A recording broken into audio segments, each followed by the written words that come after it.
welcome to VIA's Support Raising Podcast.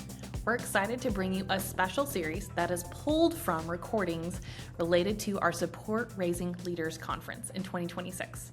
These are our workshop speakers and their expert level content, but we wanted to pull out some of the specific topics and speakers because their content applied to such a broader audience and we didn't want you to miss out. I'm your host today, Callie Davis. I'm part of the VIA Generosity team, and I am so excited to be joined by Ellis Goldstein today. Ellis, hello and welcome to the podcast. Thanks for inviting me. It's good to be here. I think you've joined us a few times in the past, but it may have been a hot minute. No, I have. Yeah. For those of you who don't know Ellis, he is a Jewish believer and has been on staff with Cru since 1973. And he has been one of the leading thinkers when it comes to partnership development and how to teach and equip staff. He was the first U.S. director for MPD and was responsible for training the entirety of the U.S. Cru staff, which is just, to me, amazing. And just how well you did that is something I deeply appreciate because it impacted my story as well. And currently, you are a partnership development specialist, and we are so glad to have your experience, your legacy, and just all of you join us today, because I'm going to be honest, I'm a little bit of a fan. So thank you, Ellis. And then today, we're talking about your topic, sharing the good, the bad, and the ugly with our partners. And I'm actually just want to start with a really big question of, why is it important what we share with our ministry partners? The reason it's important is that it's a unique audience. I mean, how many people and how many professions are there where people have this one group of people that really are their team, that they're behind them. And this audience is really unique. You know, in our lives, we have family, we have, personal friends, we have some people that are real close to us that we confide in. But when we're ministry and when we raise support, we've got another audience. And most likely, it's bigger than the other audiences. When you consider how many people are on your mailing list. Yeah. This is a unique group. It's a group that's comprised of some close friends, obviously. It may have some family members, but good chance for many people that are supported that the group is mostly people that they met while they were raising their support. And so it's a very, very unique group. And they are, and most of them are part of your mailing list, however you communicate with them, because they are committed to your mission. They want to pray for you. This is a different kind of group of people. Yeah. And it's a critical group of people, because if it wasn't for them, we wouldn't be able to be doing what we're doing in our ministry. Yeah. That seems so interesting to me because it's a high level of commitment and shared value. But even as I was thinking through my own ministry partners, that wide, diverse list of how you know them, how you got connected with them. I have a very wide-ranging history with my ministry partners. Some I know very well. I've known most of my life. Some of them I've known a few years. I talk to them occasionally. So even though there's this deep shared calling, my personal relationship with them seems very new, very young. Like there just hasn't been the same level of relationship and trust built as opposed to my lifelong friends that partner with me as well. Yes. That seems like a difficult audience. And it's a diverse audience, and so when we communicate with them, we do have to keep that diversity of who they are. And I think that's the primary thing to keep in mind, is that who is this group that I'm writing, and hopefully you're communicating with them on a somewhat regular basis. Mm-hmm. Yeah. So what what do you communicate then with these people? Because I want to say, I feel like there's a responsibility of what we need to share. They are partnering with us because God is doing work in our ministry. We want to tell them about that. We want to tell them what's happening, how lives are changing. I know what I see, and sometimes what I felt is the kind of unspoken expectation that I'm just going to tell them the good pieces of ministry. Here's the lives that they're changing, and we won't talk about the struggles and the difficulties because they're here for those good outcomes. They joined because they were excited about the work we were doing. So let's just share the exciting things. What do we do with that? Well, that's where the title comes in for the podcast. It's sharing the good, the bad, and the ugly. Oof. And hopefully, in our discussion today, that as we talk about that, is what we want to talk about is that we want to focus on what we should share, what we do want to write about, what we do want to communicate, but also there are some things in life that really there should be a question: do we share those things? Are we to share all things? And I think that one of the things to consider is that the group of people that are giving and praying for us, this is a significant and important group of people, and it's important to remember and to always keep in focus as we think about them. We are able to be in ministry because God has raised them up to support us, and so they are significant, and I like using the word partners. They are partners in our ministry. We have to consider that. It's easy, I think, sometimes for people to say, if it wasn't for you, or if it wasn't for this person, I wouldn't be able to be in ministry. And that is literally true. Now, obviously, the reason that we are able to be in ministry is because God has called us. But this is what He has designed, and He's raised it up. I mean, He's the one who's created this, where He has called people, and it is a calling for them to support us. And so, in our communication with Him, we have to keep that in mind and think through what are the things that they need to hear, and are there some things that perhaps are not included in that letter, or in that communication. Yeah. Is there a guiding principle to help define what they need to hear? I think we can approach it this way. When you raise support, when you ask people to join with you, and the way that I like to look at it is that we've asked people to join the Lord in what He is doing. Yeah. And so what is God doing? What is God doing in your ministry? And I think that people want to hear about the things that God is doing. Now, there are some hard things in the ministry, and that's okay to share those hard things. There are some exciting things that God is doing, but hopefully that you're thinking that your calling to the ministry is, I want to be a part of helping fulfill the Great Commission. And isn't that what we have asked our partners to join us in, of being a part of what God is doing and sharing the Great Commission? So that means is to share the stories of what God is doing. And I know, it's not every week that something great happens. It's so not asking you to make up stuff, but they want to hear about some of the things. They want to hear about what God is doing, how God is using you. And so look at it this way, that you're the one that is seeing God do things. You're the one that's initiating conversations. You're the one that is helping people take steps of faith to grow. And what we want to do is share some of those stories with our partners.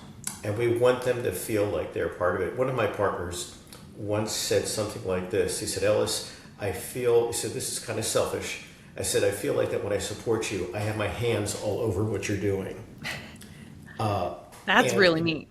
And isn't that what we would want for all of our partners? Yeah. Is for them to share in that vision and feel like I'm a part of this, that and then if somebody says, "Well, I'm only giving such, such and such amount," and then our response needs to be, "If that's what God's called you to do, then that's wonderful. You are a part. You have part ownership in what God's doing here."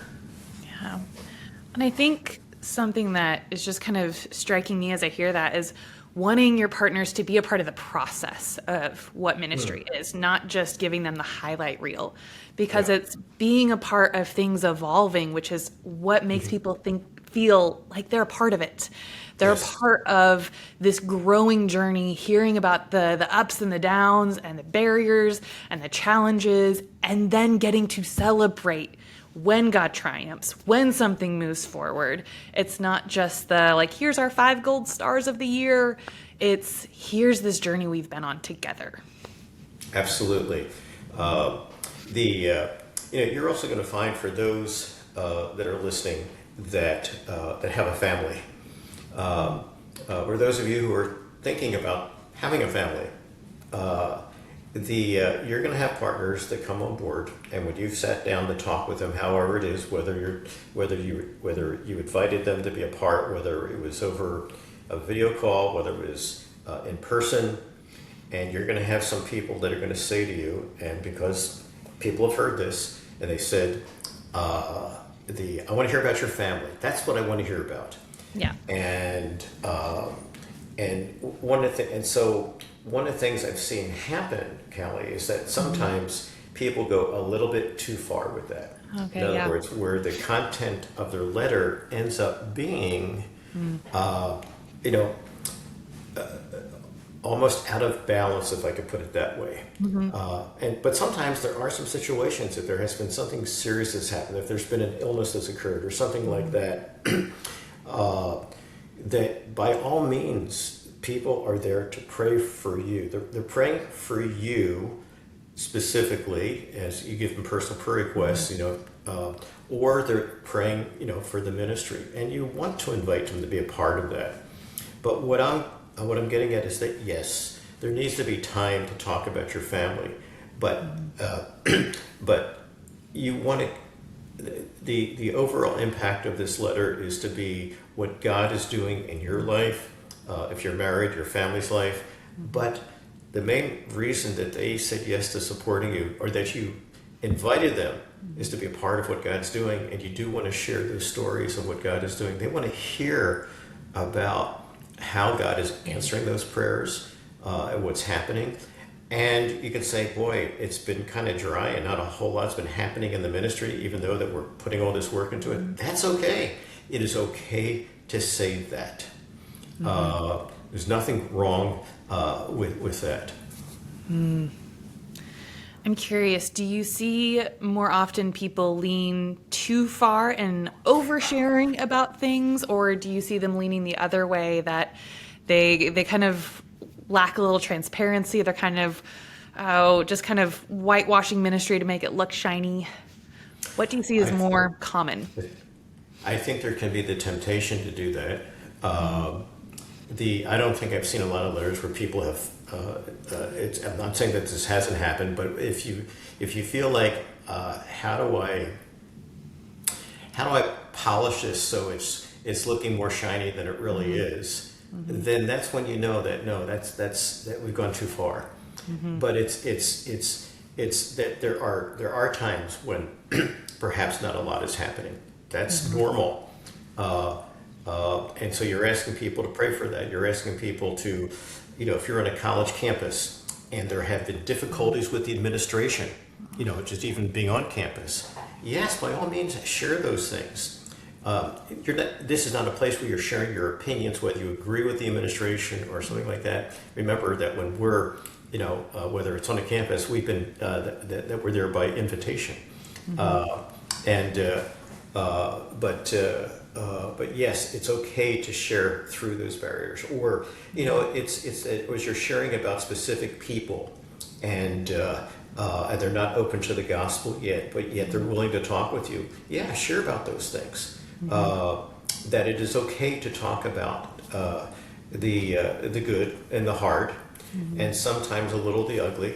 I'll just give you an example. Is that when my late wife and I had a daughter, Heather, and when Heather was involved in ice skating for a long time through her early teenage years, and one of the things that happened one time is that one of the people who I met long before I had met my late wife, Callie, just as a new staff member, she was a former teacher in my high school, and she became a Christian. It was the year I graduated from high school, and later we connected, and it was just a wonderful connection, and she became a part of our lives.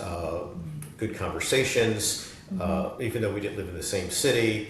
Yeah. But I wrote about at times I wrote about Heather ice skating, and as I look back, I remember one time there was some comments that she made. She's now with the Lord, but there was I remember some comments that she made, some of her personal feelings about whether Heather should even be ice skating or not. And now I didn't agree with those recommendations, what she had said, but it made me think, how much of my letters have I been perhaps focused maybe too much on something that Heather was involved in? I mean, it's by no means is it wrong to share things about what your children are involved in, but is your prayer letter about your children, or is it about what God is doing in the ministry? And so I want to be very sensitive here, because I think it is good to talk about some of the things that are happening in the family. But we have to remember that our major focus has got to be about what God is doing in the ministry. Again, the personal things I think are quite all right to share. But I think as I look back, I wonder if I spent too much time talking about that. Of course, I was a biased father, and I wanted to talk about my daughter's success in ice skating. But the fact that she felt it necessary to share some negative things with me, I'm not so sure how much I shared was, maybe I should have shared less. And I think it's a hard balance to find. Yes. My son is 18 months old, and I have lots of ministry partners who the feedback I get is they only want to hear about him, to be honest. Yes. They want more pictures. They want more stories. Yeah. So I appreciate that. I love that their interest in my personal life. I love that they care about my family. But I'm also conscious of they're not partnering with me just to hear stories about this really cute toddler. They're partnering with me because God is doing more. He's doing more in ministry. And I also feel, I think that tension when I go to write an update, like, hey, what's been happening this month? I mean, to me, the most exciting thing is the latest food he's tried, or that he's running now. Like that is the high point. So of course I want to talk about that. But to realize, no, I also need to be looking at what else is God doing. God is at work in more than just my home. And so making sure that I have my attention out looking for the work God is doing, not just what I find exciting in my home, in my life, not just what some partners really do love hearing about, but holding that bigger perspective of what this really is all about and trying to find a balance in that. That's a really good struggle to have. It's, one of the things that you made me think of is that sometimes what I have done, I've just put a note in my prayer letter, and it's like just a personal update. I'm not saying that that's what everybody should do, but it's for me, it's helpful that sometimes I just want to give them a personal update. I've talked about the ministry, and then I may have a few things to share for a personal update that involves my family. Yeah. And really, what I'm talking about, Callie, it's where some people may focus many of their letters so much on the family. And not on what God is doing in the ministry. And so this is not a letter or a communication. Not that people do this much anymore, where they'll write their relatives and friends, because we have other ways that we communicate now. But so this is not like you're writing a letter just to give people an update on here's what's happening with Mark and here's what's happening with Mary. Here's what's happening. Of course, there's certain times of the year like graduation or something like that you might write a little bit more about those things. So there's a balance there, but it's really, I think, the perspective of the prayer letter needs to come from a perspective that we're a team. You and the people that are supporting you. Here's what God has been accomplishing through us. This is what He has done, and you are a part of this. I really like to emphasize at times that this is their ministry. That they have a significant part, I think it means a lot to people when they know that they have been sincerely invited in. That we look at them as more than people that are just handing over money to us. But they are, frankly, they are investing in kingdom work. I love that. Now, I'd love to take a little bit to dive into maybe some of the how to share the hard, because I think that's where a lot of people struggle. And I think through maybe seasons of where it feels like ministry isn't moving forward. Or I know a lot of people that first year, if they've moved internationally, especially, that first year of transition is overwhelming. And you can either feel like you have nothing to share because Lord knows you're just trying to figure out that you don't have a washing machine, your stove just broke down, you don't even know how to communicate and get help. So the idea of ministry happening is way down on the priority list, and you just can feel stuck. So then you don't communicate instead of finding out how do you invite partners into that so they can walk with you. As you shared that, the Apostle Paul came to mind. And, as you think about it, saying, what do we know about the Apostle Paul? One of the things we do know is that he had some struggles. We know that there was persecution. We know that it was not always bright and cheery every day. It was hard things. But as you read the scriptures, I think there's something that we can learn from that in terms of, that sounded odd, something we can learn from the scriptures. I don't mean it that way. But I think that we can learn, in learning from Paul, is that he was concise. He talked about it.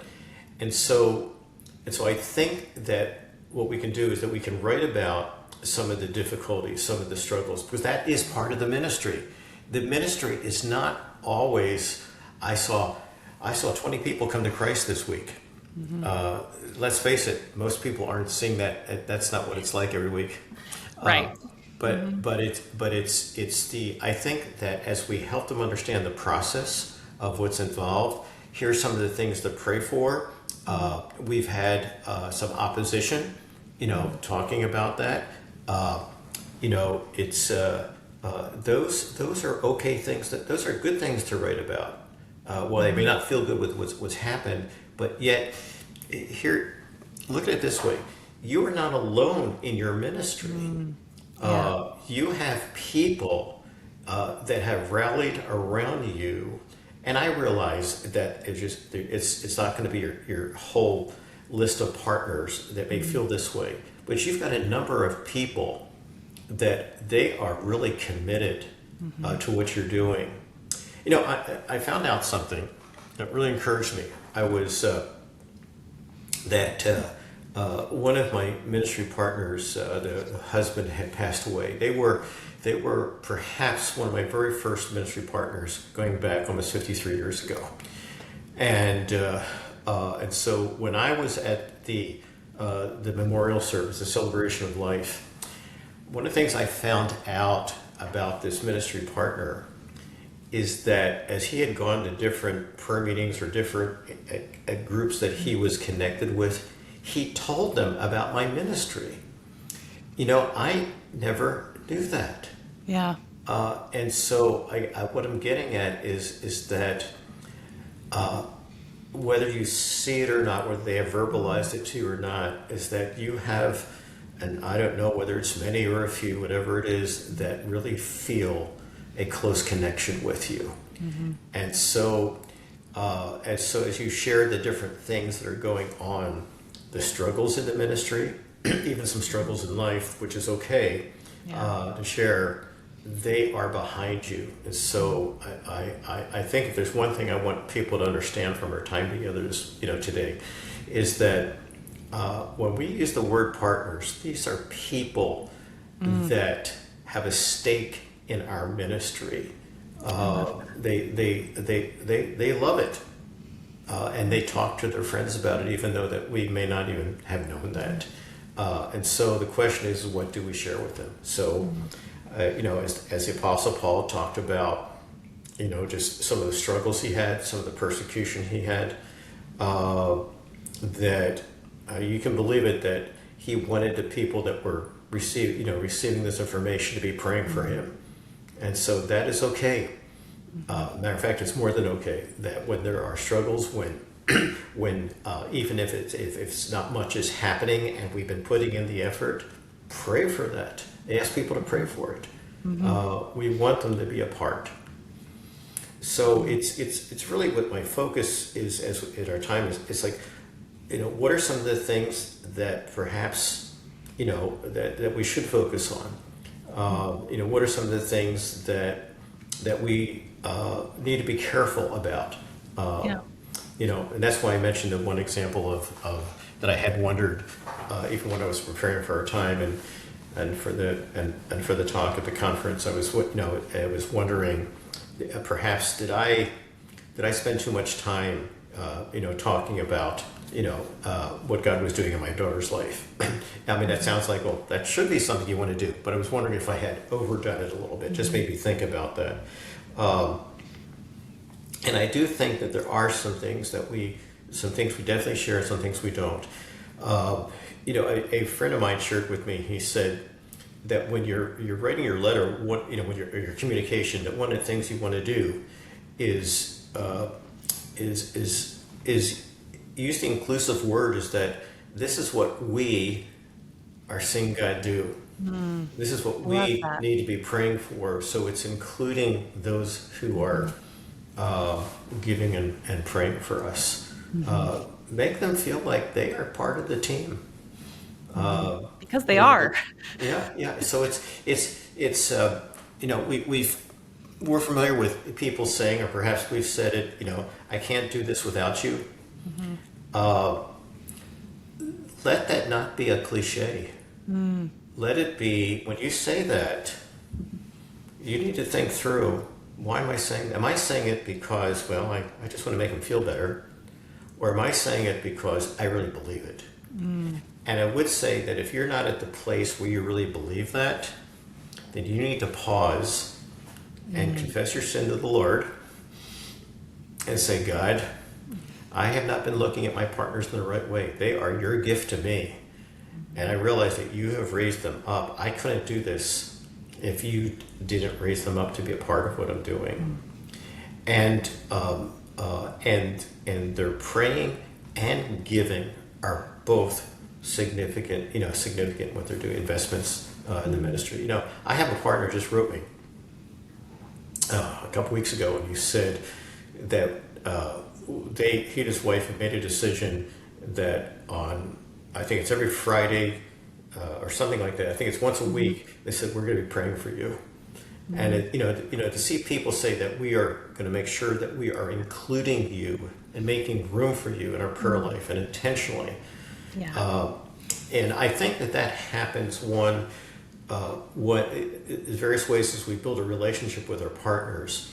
But as we communicate, whether you're doing a electronic version, whether it's a hard copy version, whatever it is that you're writing the stakeholders of your ministry, and to look at it that way. These are the stakeholders of my ministry. So I think with that perspective, that will help you. It's what is God doing that will encourage you. So think about, what am I encouraged about? What can I do to encourage them? If things are not going the way I had hoped they would go, or it's been a rough few weeks, or I've had some opposition in the ministry, whatever it might be. By all means, feel free to, share those things, because they want to pray. And then one of the other things that you need to do is to let people know how God has answered that prayer. Yeah. Let them know. Let them know that, in other words, it's like a stockholder report. Letting people know this is what you invested in. Yeah. And this is what God's doing. So I think that's important. Well, Ellis, do you have a final thought? I feel like you've really brought some fire here at the end, and I want that to definitely be a key thought that people are going to sit with. But is there any other kind of last moment that you'd like to leave with us? A couple things. Mm-hmm. All right.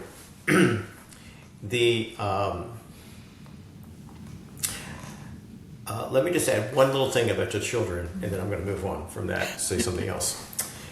As your kids get a little older, and you want to write about them in your letters, and I think that's fine, but I began to wonder, do you think that there might be some things that you want to, if you're writing about saying, please pray for Mark or Mary, do you think if they're old enough, it might be good to include them and to ask them, Mark, may I have your permission? I would like to write the people that support us and pray for us, about this with you. Is that okay? Mm-hmm. And if they say no, guess what? No. Oh, yeah. Mm-hmm. Yeah. I mean, that was something I experienced growing up in ministry. I kind of thought it was normal growing up in ministry that we just shared our life with so many people. Mm-hmm. And then as my older brothers got married and I'm in ministry, so I'm still sharing about my family because so many of my partners are longtime family friends. I realized my sisters-in-law thought it was weird. and they just had no frame of reference for why are you telling people? And so, I had to learn hey, I'd love to share the fact that, my niece is doing this or that you guys started this. Are you okay with that? Because similar to your kids who are growing up into middle school and high school, they're going to see some of these people. And these partners are going to maybe ask, how did that go? I heard about this. And I think as a parent, as a family member, you have trust with your family that you want to treasure, that you want to be aware of. And there's maybe some instances that's maybe a personal, private, you have your personal prayer partner that walks through your life with you. And that isn't necessarily a newsletter. What you just said, the personal prayer partners. Yes, you're right. There's some things that are just between a few people only, not between this 300 people that you're mailing to. Absolutely. I agree with that. And so that is one thing. I think another thing to keep in mind is that, as some of those that are listening are very much aware and just and engage in some way in the turmoil that goes on within our country and around the world. I would say be careful about what you write in your letters about, let's say that you have an opinion, you heard something on the news the other day, and you feel very strongly about something. And I would say, I would say that's probably not the place. I'm going to change that. It is your communication with your partners is not the place for your personal views of what may be going on in some aspects of the country. Just be very, very careful that way. Our prayer letters are not a place for political views. Because people have various opinions, and because we may feel a certain way, just be very careful. Keep this in mind. When we communicate with our partners, we have to remember, and this is really important, we are representatives of the mission organization that we're with. We are their representatives. And so if you share your opinions about some things, some of those opinions have no place in the letter, because that might be a personal conversation somewhere else, but it's not in the letter, not in your official capacity of representing the ministry. And so just keep that in mind. Just be judicious, as you're communicating. But but overall, keep in mind, these are people that want to hear about the successes. They do want to hear about the good, the bad, or something that did not go well. That's okay. And saying, would you pray about this? It's that's what we want to do. We want to include them. These are, as I said, the stakeholders in our ministry. Yeah, I love that. It's an opportunity to invite them into a deeper level of partnership, of walking with you, not just celebrating with you. Wow. Well, thank you so much for joining us today, Ellis. This is a topic I know you come with a lot of personal and professional experience, and we really appreciate just the wisdom you've shared, and hopefully this will help a lot of listeners be able to share with the right amount of transparency with their partners moving forward, or at very least asking those questions. What am I sharing? Why am I sharing it? Am I leaning too far one way or the other? So that they can kind of take a moment and actually maybe just think through that for the first time ever, looking at their communication and the impact it has on their partners, which I love. And I hope leads to deeper, more fruitful partners for everyone. Well, thank you, listeners. Thank you, Ellis. We hope you have a wonderful day.